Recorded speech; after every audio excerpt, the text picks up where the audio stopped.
Assalamualaikum warahmatullahi wabarakatuh. Jumpa lagi dalam BIMTEK Guru Belajar seri Asesmen Kompetensi Minimum untuk tingkat SMP. Kali ini saya mau melanjutkan materi sebelumnya yang sudah saya capai 60%, yaitu asesmen numerasi pada tingkat SMP. Ada beberapa materi yang perlu kita selesaikan. Yang pertama adalah konsep numerasi.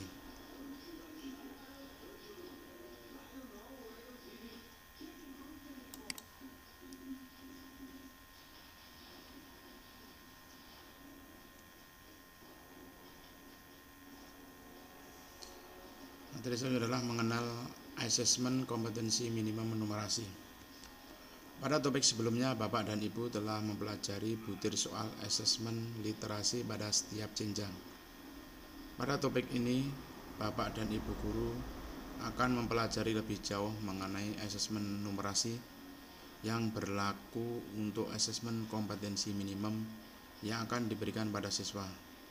Dalam penilaiannya, asesmen literasi membaca tidak hanya mengukur topik atau konten tertentu, tetapi berbagai konten, berbagai konteks, dan pada beberapa tingkat proses kognitif. Pada numerasi konten dibedakan menjadi 4 kelompok, yaitu bilangan, pengukuran, dan geometri, data dan ketidakpastian, serta aljabar. Kemudian tingkat proses kognitif menunjukkan proses berpikir yang dituntut atau diperlukan untuk dapat menyelesaikan masalah atau soal. Pada numerasi, ketiga level tersebut adalah pemahaman, penerapan, dan penalaran. Sedangkan konteks menunjukkan aspek kehidupan atau situasi untuk konten yang digunakan. Konteks pada AKM dibedakan menjadi 3, yaitu personal, sosial budaya, dan saintifik. Untuk mempermudah Bapak dan Ibu memahami penilaian asesmen literasi membaca, silakan cek infografis berikut. Komponen AKM numerasi.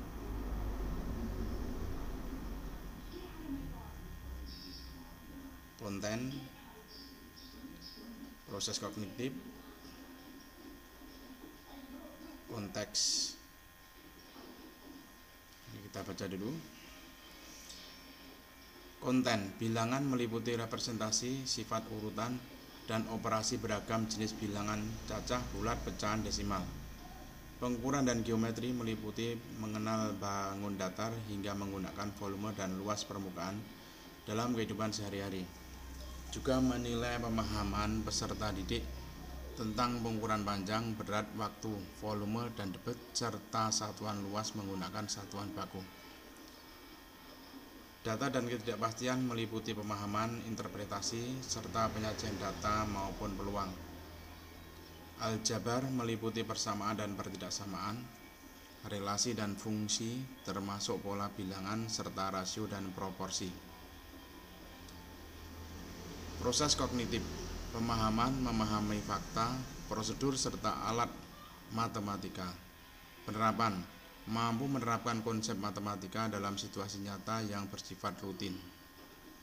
Penalaran, bernalar dengan konsep matematika untuk menyelesaikan masalah bersifat non-rutin. Konteks, personal, berkaitan dengan kepentingan diri secara pribadi. Sosial budaya berkaitan dengan kepentingan antar individu, budaya, dan isu kemasyarakatan.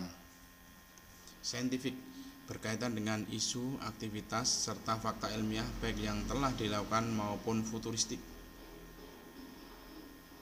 Selesai.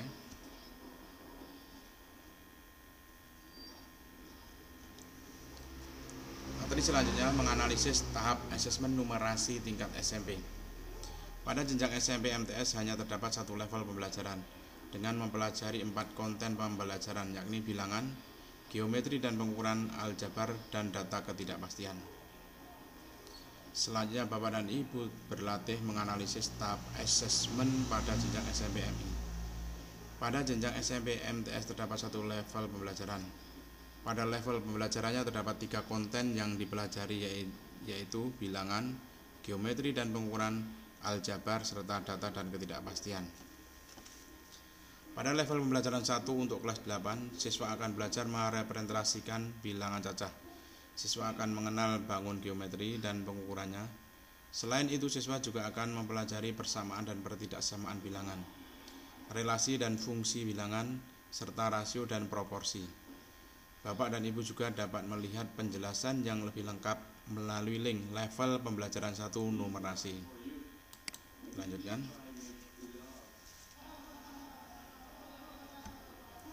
Contoh butir asesmen numerasi tingkat SMP. Pada aktivitas sebelumnya, Bapak dan Ibu telah belajar menganalisis tahap asesmen numerasi pada jenjang SMP MTS. Sekarang pada topik ini, Bapak dan Ibu akan mengenal contoh-contoh butir asesmen numerasi jenjang SMP MTS. Level pembelajaran 1 numerasi untuk kelas 8. Kompetensi: memahami bilangan cacah maksimum 6 angka. 1. Memahami sifat-sifat bangun datar dan hubungan antara bangun datar serta dapat menggunakan teorema Pythagoras.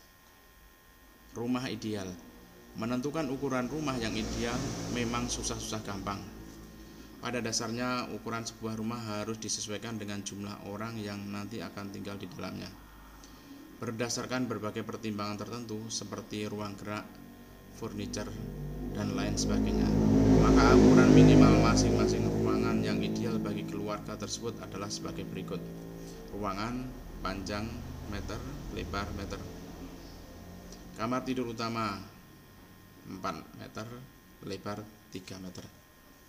Kamar tidur anak: panjang 3, lebar 3 meter. Kamar tidur tamu: panjang 3, lebar 3. Kamar tidur asisten rumah tangga: panjang 3, lebar 2. Ruang tamu: panjang 5, lebar 3. Ruang makan: panjang 3, lebar 3. Dapur: panjang 3, lebar 3.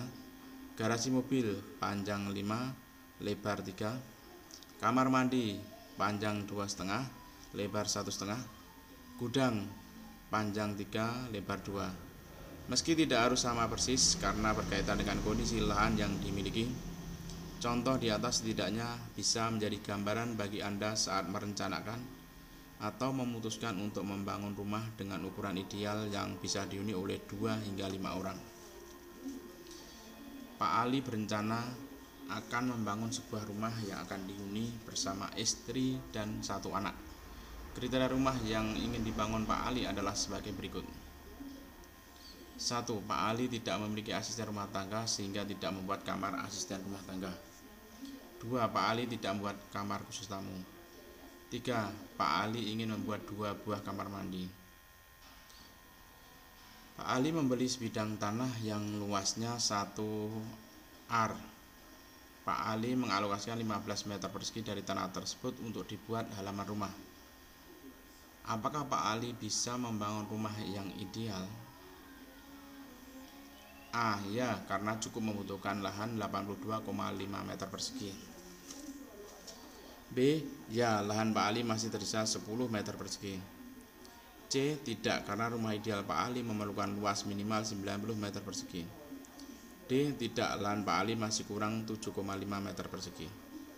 Anda dapat melihat lebih banyak contoh-contoh soal kompetensi ini melalui tautan berikut. Contoh-contoh soal kompetensi 1 level 1. 2. Menghitung volume bangun ruang dan luas permukaan. Cara akurat dan mudah untuk menghitung kebutuhan air untuk tubuh kita. Jumlah air yang kita minum perharinya bervariasi, berbeda setiap individu. Nah, ini salah satu contoh cara untuk menghitung kebutuhan air tubuh kita bersumber dari India Times. Langkah 1. Ukur berat badan Anda dalam kilogram. Langkah 2. Bagilah dengan angka 30. Langkah 3. Tambahkan lebih banyak air untuk aktivitas fisik. Jika berolahraga, Anda mungkin kehilangan banyak air melalui keringat. Tambahkan 0,35 liter 350 ml setiap setengah jam setelah latihan. Jadi jika berolahraga selama 1 jam setiap hari, tambahkan 0,7 liter atau 700 ml air ke dalam kebutuhan harian Anda. Santi ingin mengetahui kebutuhan airnya dalam 1 hari. Santi kemudian mengukur berat badannya dan didapat hasil sebagai berikut. Jika hari itu Santi berolahraga selama 60 menit, Jumlah air yang dibutuhkan Santi saat itu adalah A 1,8 liter, B 2,1 liter, C 2,3 liter, D 2,5 liter. Anda dapat melihat lebih banyak contoh-contoh soal kompetensi ini melalui tautan berikut. Contoh-contoh soal kompetensi 2 level 1. 3. Menyelesaikan pertidaksamaan linear 1 variabel atau sistem persamaan linear 2 variabel. Masyarakat sudah dimudahkan dengan tersedianya berbagai layanan angkutan seperti KRL, MRT, maupun transportasi online. Biaya yang ditarifkan menyesuaikan dengan jarak yang ditempuh pengguna layanan.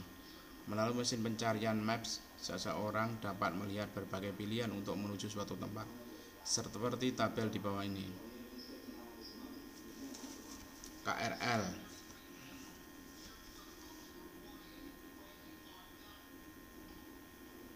MRT,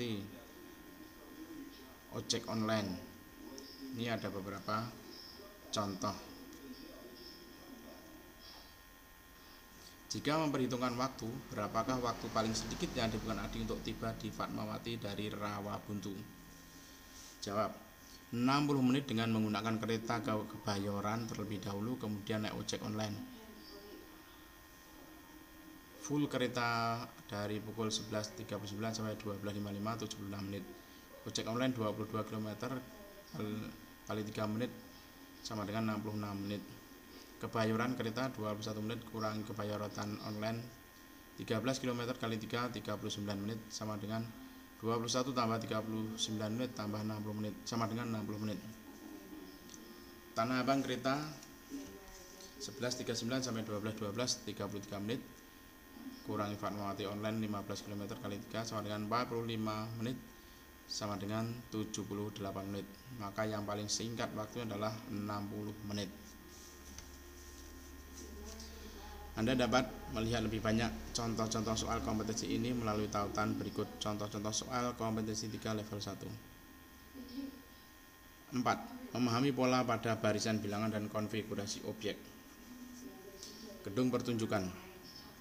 Dalam suatu gedung pertunjukan terdapat 9 baris kursi. Pada baris pertama terdapat 8 kursi, baris kedua 12 kursi, baris ketiga 11 kursi, baris keempat 15 kursi, baris kelima 14 kursi, dan seterusnya mengikuti pola yang sama. Berapa banyak kursi pada baris paling belakang? Jawab 20. Pola bilangan tingkat 2 dengan selisih tambah 3 sehingga dapat dihitung secara manual dengan barisan ke 9 kursi yaitu 20. Anda dapat melihat lebih banyak contoh-contoh soal kompetensi ini melalui tautan berikut. Contoh-contoh soal kompetensi 4 level 1. 5. Memahami fungsi linear dan grafiknya serta sifat-sifatnya. Ani sedang mengisi daya ponsel miliknya. Berikut merupakan grafik kapasitas baterai persen versus waktu menit dari pengisian ponsel milik Ani. Ini sumbu Y, kapasitas baterai persen 0 sampai 100%, kemudian waktu menit sumbu X-nya. Berapa persentase kapasitas ponsel yang tersisa saat pengisian dimulai 0,4. Anda dapat melihat lebih banyak contoh-contoh soal kompetensi ini melalui tautan berikut. Contoh-contoh soal kompetensi 5 level 1. 6. Memecahkan masalah aritmatika sosial yang terkait dengan rasio atau persentase.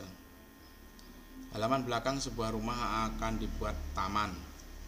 Pengerjaan taman tersebut memerlukan waktu 12 hari dengan 4 orang pekerja. Agar pekerjaan taman dapat diselesaikan selama 8 hari, berapa orang tambahan pekerjaan yang diperlukan?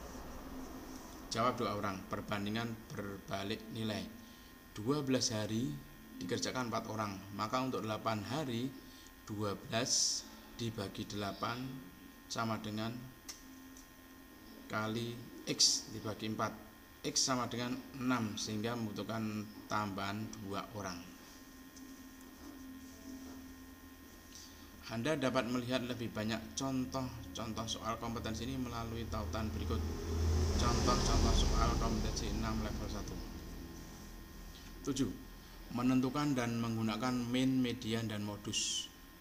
COVID-19 merambah ASEAN. Grafik sumbu Y banyaknya penderita, grafik sumbu X negara ASEAN.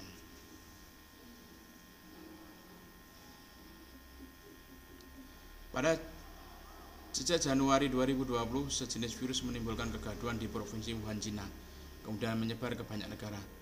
Diagram tersebut merupakan data penderita yang sembuh dari wabah COVID-19 di beberapa negara ASEAN. Urutan negara-negara tersebut berdasarkan banyak penderita yang sembuh dilanjutkan dengan abjad nama negara secara meningkat adalah A. Brunei, Filipina, Indonesia, Thailand, Kamboja, Malaysia, Singapura, Vietnam. B. Singapura, Malaysia, Vietnam, Indonesia, Filipina, Kamboja, Brunei, Thailand. C. Thailand, Brunei, Kamboja, Filipina, Indonesia, Vietnam, Malaysia, Singapura. D. Thailand, Kamboja, Brunei, Filipina, Indonesia, Vietnam, Malaysia, Singapura. Anda dapat melihat lebih banyak contoh-contoh soal kompetensi ini melalui tautan berikut. Contoh-contoh soal kompetensi 7 level 1. Nomor 8. Menghitung peluang kejadian sederhana. Gambar berikut merupakan sebuah roda putar yang dibagi menjadi 24 bagian. Pada sebuah acara, seorang tamu memutar panah yang dapat berhenti di sembarang bagian roda. Apabila terdapat 7/24 bagian warna biru, 1/8 warna ungu, 5/12 bagian kuning, dan sisanya berwarna merah, maka peluang yang paling kecil yang ditunjukkan warna panah adalah A biru, B ungu, C merah, D kuning. Anda dapat melihat lebih banyak contoh-contoh soal kompetensi ini melalui tautan berikut. Contoh-contoh soal kompetensi 8 level 1. Selesai.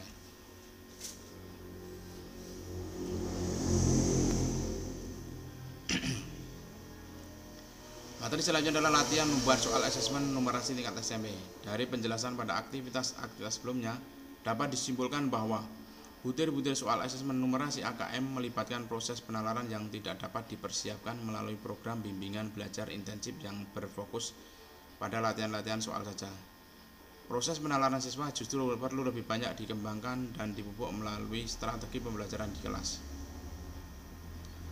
Anda telah mengenali level-level perkembangan kompetensi numerasi siswa SMP MTS. Pada aktivitas ini, Bapak dan Ibu akan berlatih membuat butir soal numerasi yang akan membantu siswa Anda untuk berlatih menggunakan kompetensi numerasi untuk bernalar dalam pembelajaran di kelas. Bagaimana langkahnya? Mari kita berlatih. Pertama, pahami kompetensi numerasi siswa yang Anda ampu. Dari situ Anda dapat memilih kasus yang sesuai. Misalnya, dari kedua gambar berikut ini manakah yang paling sesuai dengan level yang Anda ampu? Apakah gambar 1 atau gambar 2? Jelaskan. 2. Setelah memilih kasus sesuai dengan level kompetensi siswa yang Anda ampu, pilihlah salah satu kompetensi yang ingin Anda kembangkan dan evaluasi.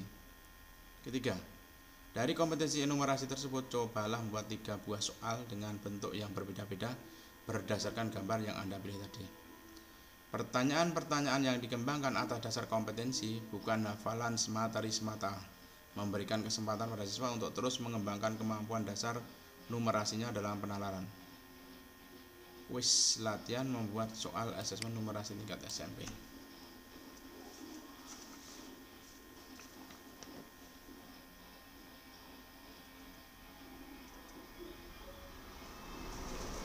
Start wish.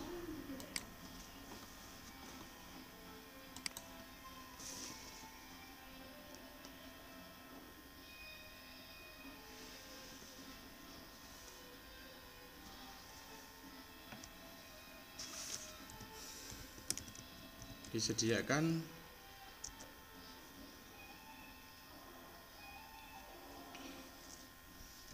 tabel diskon barang dan harganya.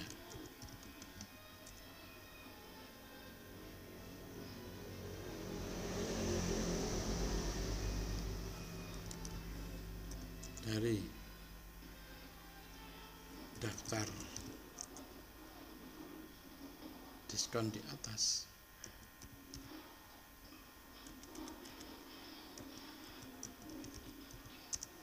dari daftar diskon di atas.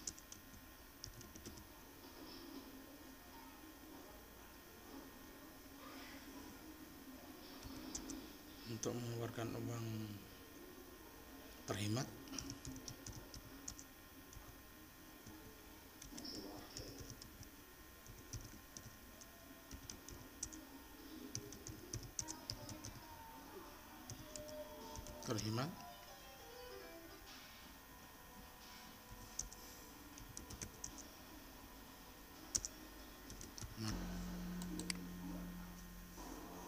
baju dan celana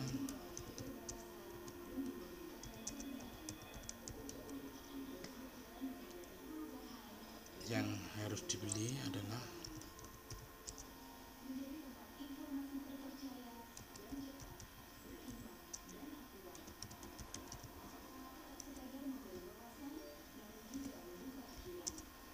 A.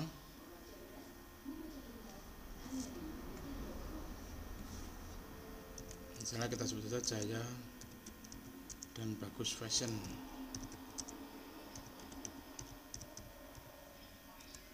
B. Jaya dan Andri Busana.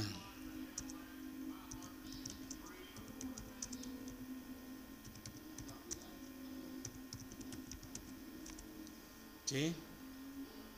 Andri Busana Bagus Fashion.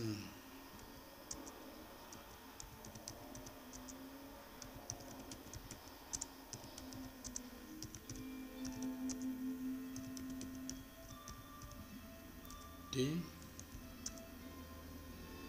Jaya dan Selaras.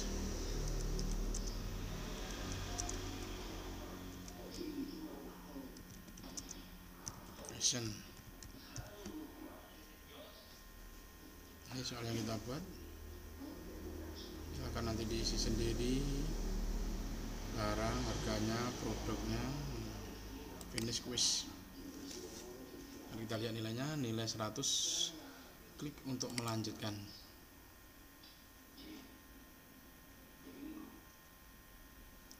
Perayaan belajar dan refleksi topik 4 asesmen numerasi.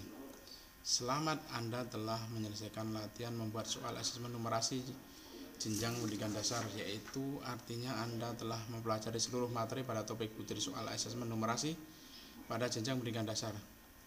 Anda berhak mendapatkan rencana yang keempat. Terima kasih, Anda telah berkomitmen menyelesaikan topik ini hingga selesai. Setelah ini Anda dapat melanjutkan proses belajar ke topik berikutnya. Tindak lanjut asesmen hasil asesmen kompetensi minimum. Sebelum melanjutkan topik berikutnya, mari merefleksikan apa yang telah Anda pelajari.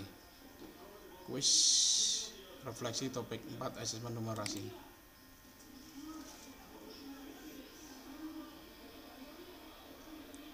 Start quiz. Menurut Anda, apa informasi penting yang Anda peroleh setelah mempelajari materi pada topik butir soal asesmen numerasi pendidikan dasar? Apakah kompetensi numerasi cukup dikembangkan dengan banyak latihan soal matematika? Silakan tulis refleksi Anda pada kolom yang tersedia.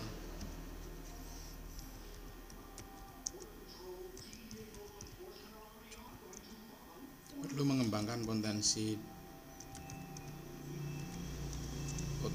diri siswa.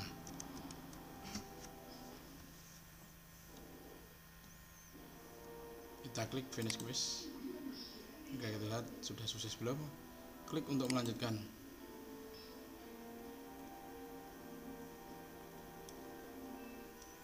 Satu persatu materi pada asesmen numerasi pada tingkat SMP telah kita lalui. Terima kasih atas perhatiannya. Sampai jumpa lagi untuk materi selanjutnya. Kita sudah mencapai 73%. Tandai telah selesai. Sekian, assalamualaikum warahmatullahi wabarakatuh.